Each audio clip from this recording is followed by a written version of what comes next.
So this is a Kuat Piston Pro X 2-bike rack mounted to the back of our Winnebago Micro Mini FLX. And as you can hopefully see, it comes equipped with built-in turn signals and brake lights, or otherwise known as stop turn tails. They are wired in to the taillights on the trailer through a 4-pin connector on the back, but this is not how it came from Winnebago at the factory. So in this video, I am going to show you how I hooked up the taillights to work on the back. If you want to run a similar bike rack, or maybe you will have a large accessory back here, or whatever the use case scenario is that you can dream up. Maybe you just want to add some auxiliary reverse lights. You do you. This is the video for that.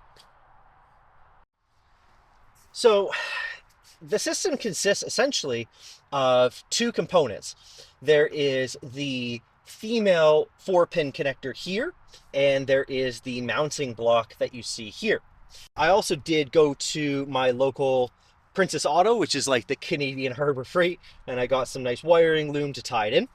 And I also did use, I think they're called lever nuts, which allow you to cut and easily tap in. So I got the 3-terminal one, but we'll get to that in a minute. I'm going to include a link to the components down below, because quite frankly, I don't actually remember the name of them. I do remember though that I bought them from eTrailer.com, hashtag no ad here, but I bring that up, or I specify that because maybe they had this for a while, I don't know, but I just found out that they have really affordable shipping to Canada. So if you're like me in the land of maple syrup mousses and Aurora Borealis, and you really don't like paying an arm and a leg for shipping, as I don't, then shout out to eTrailer for making it affordable. Now, one pro tip is the actual cable itself is available in multiple different lengths.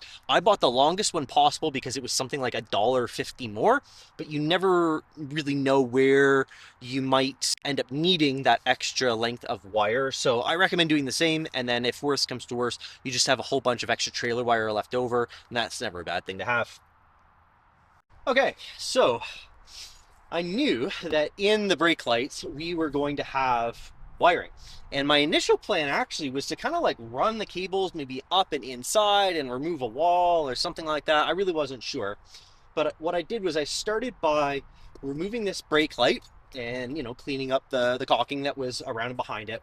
It is actually a bit of a pet peeve of mine. I don't like that so many companies put caulking around the outside. I know why they do it, but if you just do it properly on the inside, I think it looks much nicer, although, I could probably clean this up a little bit better than I have, but whatever, squirrel.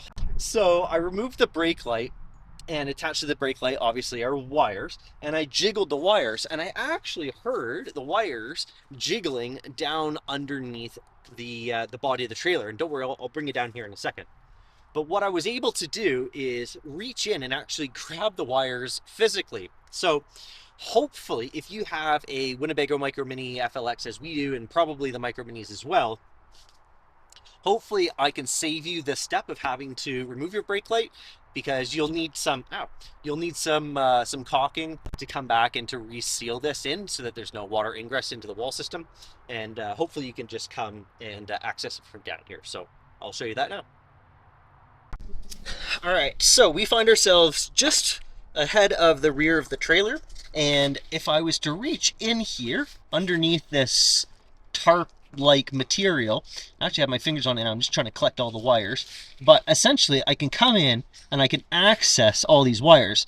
You can also see here one of the what do we want to call this, 3-terminal lever nut that I used. I really quite like these, they work well.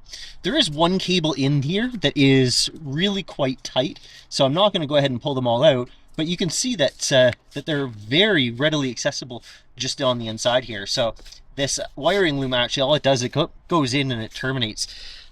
I really want to at some point go through and start pulling stuff off the bottom, because this is not super well sealed up in here, and I don't really know what's up and in this space, and I really hope that some critters don't discover this over the winter. Nevertheless, this is where I was able to locate those wires.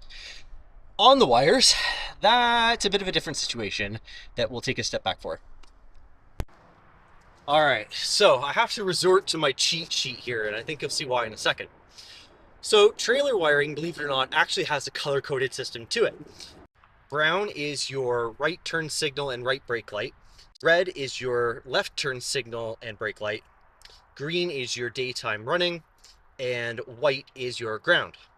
There is kind of a bit of a joke in the industry, and that is, how do you know what color wires that your brake lights are? The joke is, ask the guy who built it, because as was definitely the case here, the wire color used had little to nothing to do with the actual standardization of colors. So on my particular trailer, where brown would normally be the right brake light and turn signal, we had green.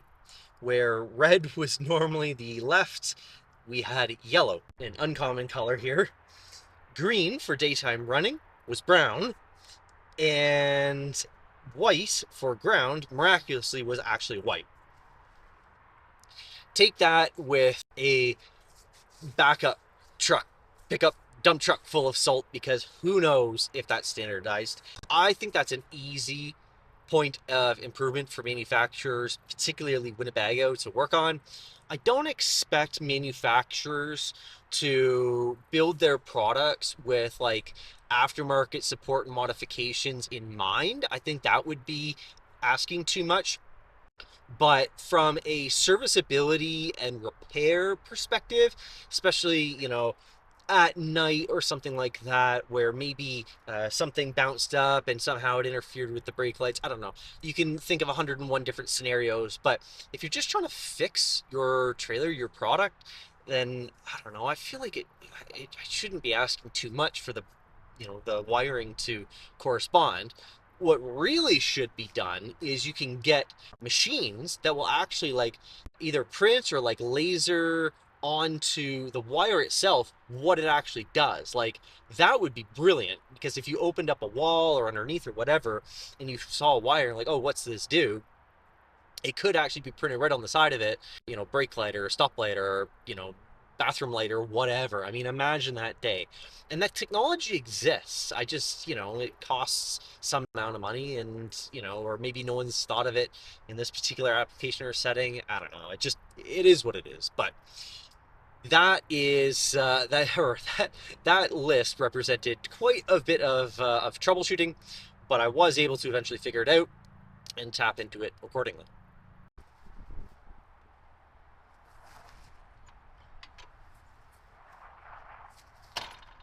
All right. Well, I hope that's given you a bit of food for thought, or dare I say even inspiration, in terms of what you can potentially do on the back of your trailers, whether that is a Micro Mini FLX like we have here or any other trailer in general. I always love watching these types of videos, seeing what other people are doing on their products for their particular use case scenarios. So me, obviously, with the bike rack, but yeah, the world's kind of your oyster in that sense. So shorter video for today. I'm trying to keep these like accessory videos, you know, a bit more bite-sized, and like leave the long format stuff for the trip videos. If you aren't already subscribed, please consider doing so, because this is only the beginning. I'm just trying to knock off the essentials for me for right now, but needless to say, I have many plans. But yeah, hopefully you found this enjoyable, and thanks very much for watching. I honestly, sincerely do appreciate it. So thank you very much. You take care, and bye for now.